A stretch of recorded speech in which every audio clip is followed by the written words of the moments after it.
Greetings, everyone. I am Takesha Michelle of Education Inside Out, and I just really wanted to just stop for a moment. I'm working today. I have notebooks and research on my computer, and I was listening to some guided or helpful information, and I started thinking. I started feeling the what I was listening to was talking about just, why haven't you launched? Thanks, Dr. Harney, Dr. Nicole, Dr. E, Dr. Nicole. And it was helpful information, very helpful information. And I began to get ready to do the things I needed to do. And I just stopped. And I thought about a time when being creative and working wasn't hard. It was actually kind of easy. And I had to begin to wonder when was that time? When did I last feel like creating and putting the things together so that not only I could be successful, but so that the people that I am sharing with, that they too could be successful. And it was when I was in the situation where I was either, even as a single mom, raising my two beautiful lovelies right here over my shoulder, or even when I was married, no matter how contentious things were, um, I was settled, and I was able to create. And those are spaces I talk to you all a lot about building better relationships, establishing consistency, and maintaining control. There was a sense of control, and we'll talk about that later because the control got kind of just crazy. Um, but then there was the consistency. There was consistency, no matter the contention, no matter that there was stress, there was still consistency. And then the relationships, they existed, right? Um, but that's the basis of who I am. That's why I teach you all those things. That's why I share this with parents. And then today, I feel myself, I'm kind of shaking because I'm being really like wide open, real vulnerable here. And I'm like, wow, family, family, y'all. Say it with me. Family. Family is important. And yes, family looks a lot of different ways for a lot of different people, but it's still important.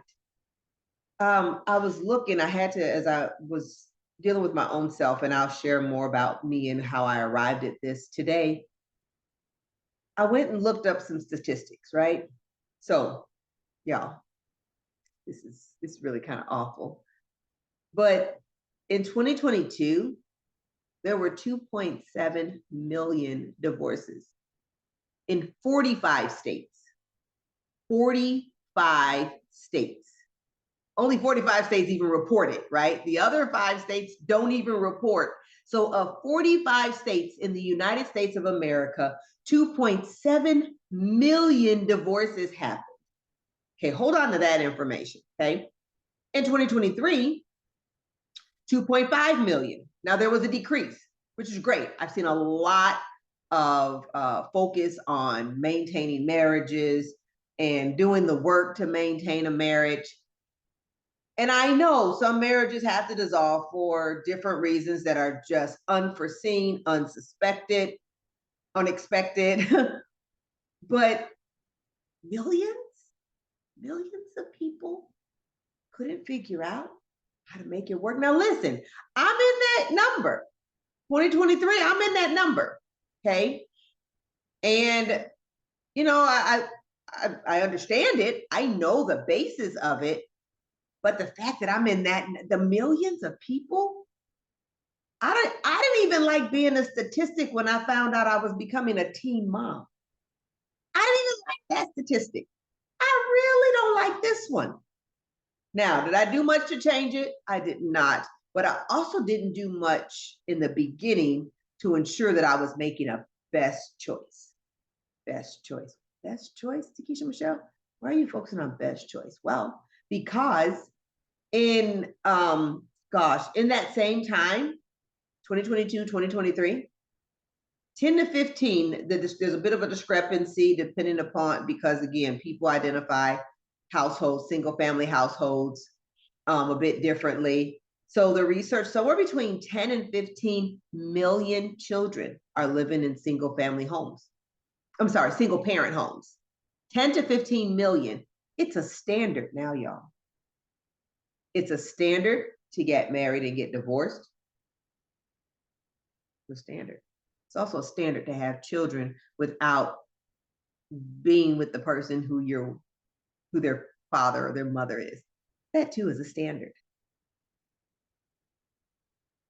Just because it's a standard, does that make it okay? I think not. Why do I disagree that because it's a standard, it should be okay? Because as I stood here today, attempting to work to make things better for somebody else, while I listened to, it's not a podcast, but while I listened to that information, it said, go ahead and examine yourself. And as I began to examine myself, I concluded, I want family. And then I continued to ponder, the little girl in me wants family. You see, I too was raised in a single parent household. I too was a part of that number, the millions of children. Gosh, I should have gone back. I should have done more research and gone back to find out. Let me see. How many children, gosh, back then were being raised in a single parent household? I got to do it. Like, why wouldn't I? Unless somebody gets it faster than I. Number of children in single parent home. What do we call, what is that, back in the, let's just say in the 80s. See what it says. All right, between 1970 and 1988, the number of single parents with children under 18, gosh,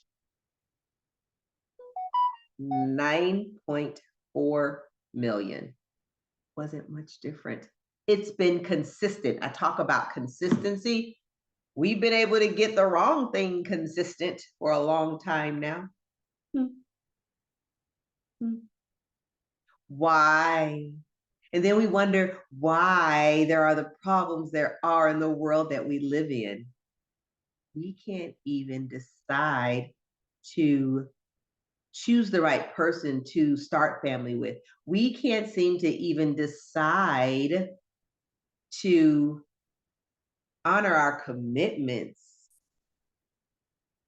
No, we got to do better. Why do we have to do better? Takesha, I feel like you are coming for us. I feel like you are really saying some things that are just really just not kind. Why would you say these things? Because as I stood here today, my little girl self began to wonder, what would life be like if my family had stayed intact? Now, again, I know there are people who go into the military, they pass away, so there's so many things. I get that part. What about the part that we can control? Yes, we all have emotions. Now, let me go further. I'm like families, marriages breaking up. What about adults or children who choose to engage in activities that make them feel good, and then they create that situation right there? I'm 17 in that picture right there. I'm 17. And that's my son. My son in that picture. Mm-hmm. Yeah. somewhere behind me, there's a picture of him graduating from college. Somewhere behind me. Then I did it again 8 years later. Chose this guy. Wasn't married to him. Just like I wasn't married to my teenage boyfriend. And I chose to engage in activities. Then I had that lovely young lady right there. And oh gosh, wrong way. That lovely young lady right there. There's a picture behind me somewhere of her graduating college also, and they're both doing well, praise God.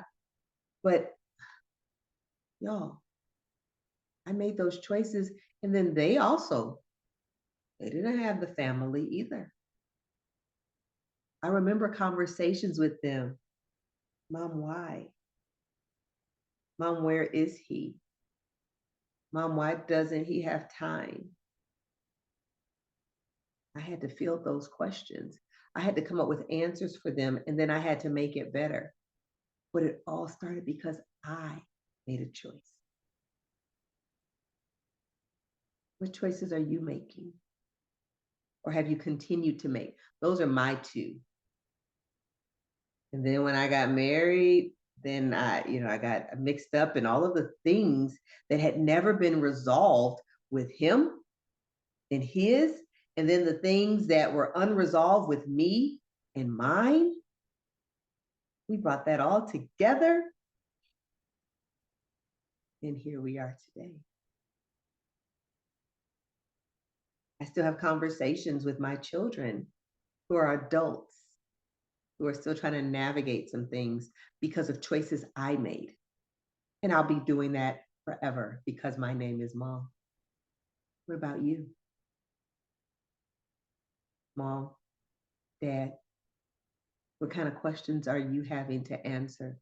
Or what kind of questions are you avoiding and forcing your children to have to deal with things? I mean, they just know. That's just how the world is. So some people respond because it's a defense mechanism for them. I mean, I had to deal with it. I'm all right. What are you?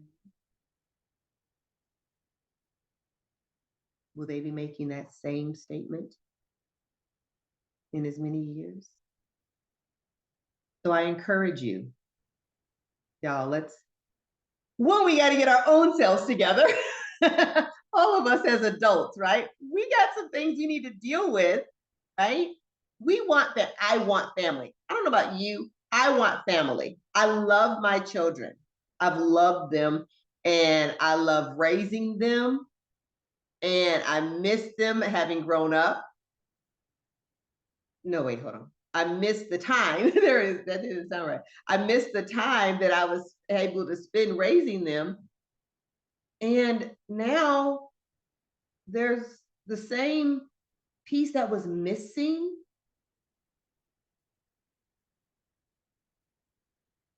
continues to linger. So I ask you, since that was me, how many of you have had that same feeling, that same thought, that same wonderment of, where is my family? Did you have to leave home and raise yourself? Did you have to stay at home and raise your siblings because your one or both parents didn't have it together, couldn't figure out how to put it together? What is your backstory? What was your experience? What are you passing on to your children? We talked about seeding success. And I am so grateful that my children have informed me that I did a pretty decent job raising them and that they are able to use some of the strategies and some of the information that I shared with them as they were growing up. I am really excited about that. But there are also still some things that I left them longing for. Some of the very same things that I was left longing. But I am so excited that my mom was there for me to ask her questions. I'm there for my children to answer their questions. I was able to raise them. My mom was able to raise us. And we were given some abilities, some opportunities to process some thoughts and some emotions as we grew up.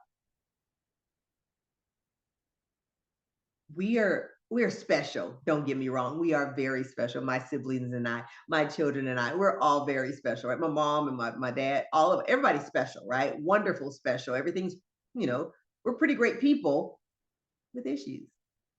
But I'm so grateful that we were able to manage many of the things that we were walking through. And I must say, by the grace of God, we walked through them, because what I'm sharing with you today, I don't even know if anybody ever had those conversations with my parents, and they definitely didn't have them with me. It's by the grace of God that we are where we are today. What about you? Who's leading you? Who's instructing you? Who's aiding you as you travel along this path to ensure the success of your children? And I want to encourage you, stop. Go find someone to talk to.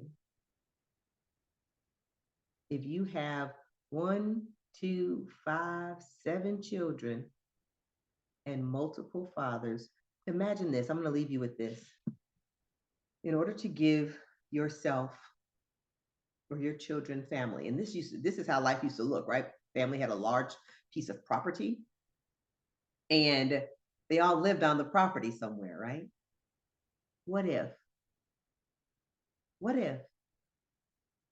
you and your children and all of their fathers and all of the baby's mamas all lived on the same property in order to give everyone the sense of family that they desire, that sense of belonging that they desire, the attention, the love, all of those basic needs that every human being desires? What if you all lived on the same property? Now, if you don't live in that space yet, ponder that.